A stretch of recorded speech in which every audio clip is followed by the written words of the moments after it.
Baik, Assalamualaikum warahmatullahi wabarakatuh. Perkenalkan, nama saya Anda Putri Kusuma Dewi dengan NRP 5017-221047. Jadi pada kesempatan kali ini saya akan menyampaikan hasil pemahaman saya mengenai bab 4 dari buku Geologi Gunung Api Purba, yaitu mengenai erupsi gunung api.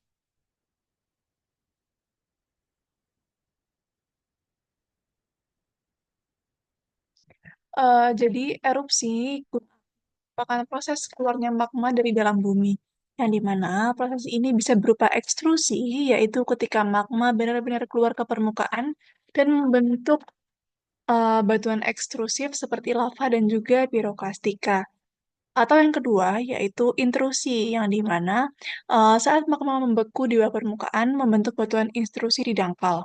Nah, untuk kedua proses ini itu tetap termasuk ke aktivitas erupsi yang terjadi di daerah gunung api dan juga sama-sama menunjukkan pembekuan magma yang cepat.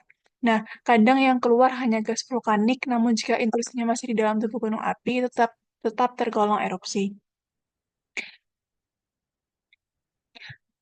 Baik, untuk klasifikasi erupsi berdasarkan asal-usul bahan penyusunnya dibagi menjadi tiga.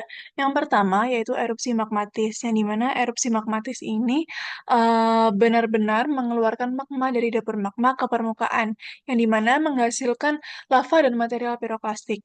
Untuk yang kedua yaitu erupsi freatik. Nah, erupsi freatik ini terjadi karena interaksi antara magma panas dengan air tanah yang menghasilkan uap bertekanan tinggi.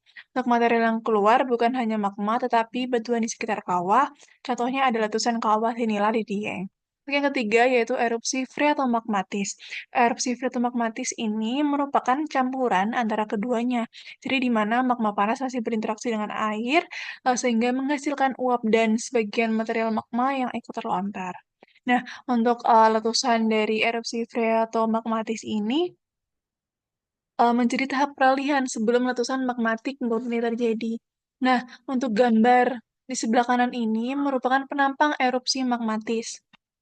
Nah, eee, magma ini, akan naik langsung untuk erupsi magmatis. Nah, magma akan naik langsung, dari dapur magma melalui pipa konduit menuju permukaan. Nah, di sini bahan erupsi yang keluar berupa gas, cairan, atau padatan yang semuanya berasal langsung dari magma.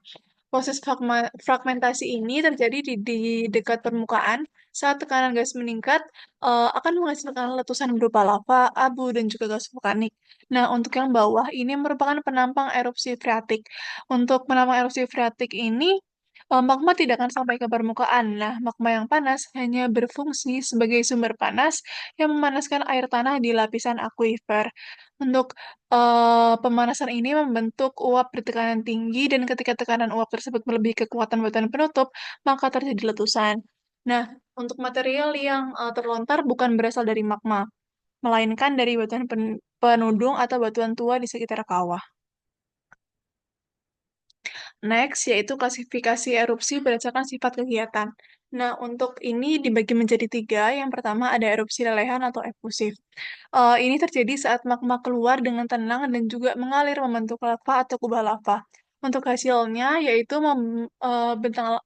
hasilnya adalah bentang alam seperti gunung api perisai, contohnya gunung-gunung di Hawaii. Itu yang kedua, yaitu erupsi letusan atau eksplosif, yang di mana magma akan keluar secara tiba-tiba dan juga akan meletus kuat, menghasilkan material kastika seperti abu, lapili, hingga bom atau blok gunung api, di mana letusan besar seperti Tambora atau Krakatau akan membentuk kaldera raksasa. Nah, untuk yang ketiga, yaitu kombinasi dari efusif dan juga erupsi eksplosif. Nah, di mana erupsi ini akan terjadi bergantian antara letusan dan juga lelehan lava. Nah, biasanya diawali dengan letusan eksplosif, kemudian diakhiri dengan lelehan magma. Hasilnya ini akan berupa gunung api komposit seperti Merapi. Next, yaitu klasifikasi erupsi berdasarkan lokasi. Ini juga dibagi menjadi tiga, yaitu erupsi pusat.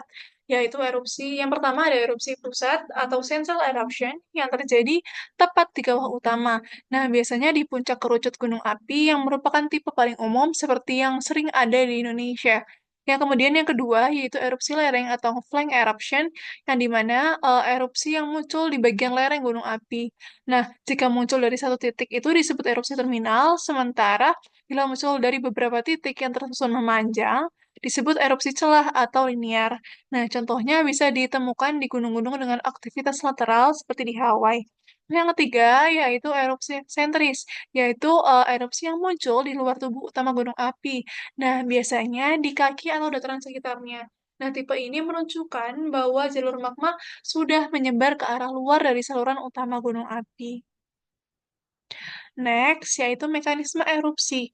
Jadi, erupsi ini dibedakan menjadi dua. Yang pertama adalah letusan atau explosive eruption, yang di mana, hal ini terjadi karena tekanan gas di dalam yang sangat tinggi. Akibatnya, magma akan terdorong keluar secara eksplosif dan menghasilkan material piroklastik seperti abu, lapilli, dan juga bom vulkanik. Nah, yang kedua yaitu lelehan atau effusive eruption, yang di mana terjadi ketika tekanan gasnya rendah. Nah, dalam kondisi ini, magma akan keluar perlahan dan juga mengalir membentuk lava di permukaan. Nah, untuk perbedaan keduanya ini, sangat dipengaruhi oleh komposisi magma. Nah, di mana jika magmanya basaltik, kandungan gasnya sedikit dan juga bersuhu tinggi, sehingga akan cenderung non-eksplosif. Sementara magma asam atau andesitik yang mengandung gas yang lebih banyak, maka menyebabkan erupsi yang eksplosif.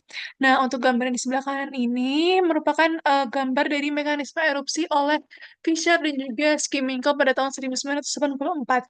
Nah, yang di mana kita dapat melihat bahwa, di bagian bawah ini terdapat, dapur magma. Nah, dapur magma ini merupakan tempat magma dan juga gas terkumpul. Nah, ketika tekanan gas meningkat, gas akan mulai terpisah dari cairan magma, akan naik ke atas dan membentuk permukaan fragmentasi. Nah, di mana, eee magma akan mulai pecah menjadi material padat piroklastik. Nah, dari sana ini terjadi dispersi piroklastika dan gas, yang juga disertai dengan suara gemuruh akibat dari pelepasan tekanan yang sangat besar. Nah,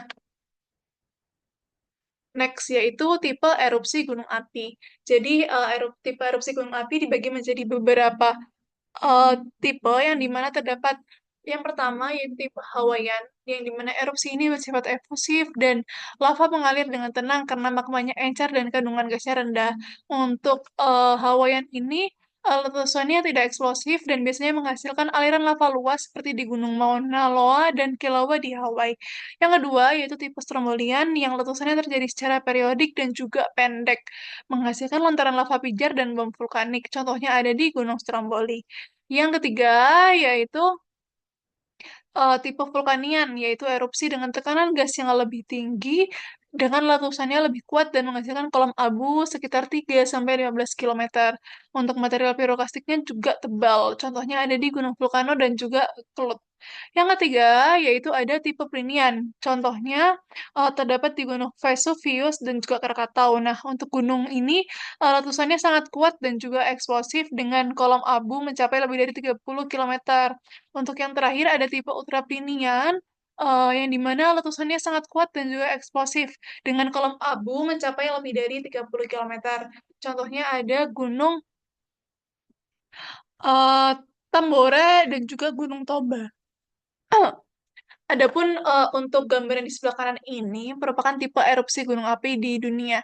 Terdapat beberapa macamnya, ada Hawaiian, Plinian, Strombolian, Vulcanian, dan lain sebagainya. Next, yaitu indeks letusan gunung api. Jadi, VEI atau VEI, atau Volcanic Explosivity Index merupakan skala untuk menilai besarnya letusan gunung api.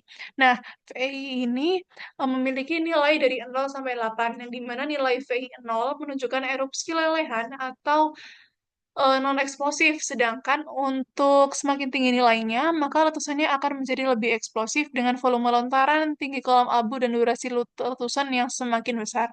Nah, dapat kita lihat untuk gambar di sebelah kanan ini, yang di mana setiap, peningkatannya nilai VEI, maka menunjukkan kenaikan skala letusan dan juga, tipe Hawaiian yang tenang.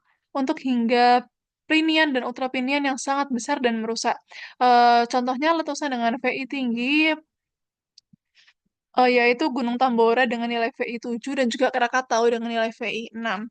Nah, kemudian di bagian bawah ini terdapat hubungan VI dan juga masa istirahat yang dimana semakin besarnya nilai VEI, maka interval waktu tenang antar letusan juga semakin panjang. Nah, untuk VI kecil dengan nilai 0 sampai 2, istirahatnya 1 sampai 10 tahun. Untuk VI sedang 3 sampai 4, nilainya istirahatnya 1 sampai 1 tahun. Sementara untuk VI besar dengan nilai lebih besar sampai dengan 5 memiliki masa istirahat lebih dari 100 tahun. Nah, hal ini disebabkan karena gunung api itu tidak Eee, gunung api dengan masa tenang yang lama akan mengakumulasi gas dan tekanan magma lebih banyak, sehingga saat meletus akan menghasilkan ledakan yang jauh lebih dahsyat. Baik, terima kasih, hanya ini yang dapat saya sampaikan, kurang lebihnya saya mohon maaf. Wassalamualaikum warahmatullahi wabarakatuh.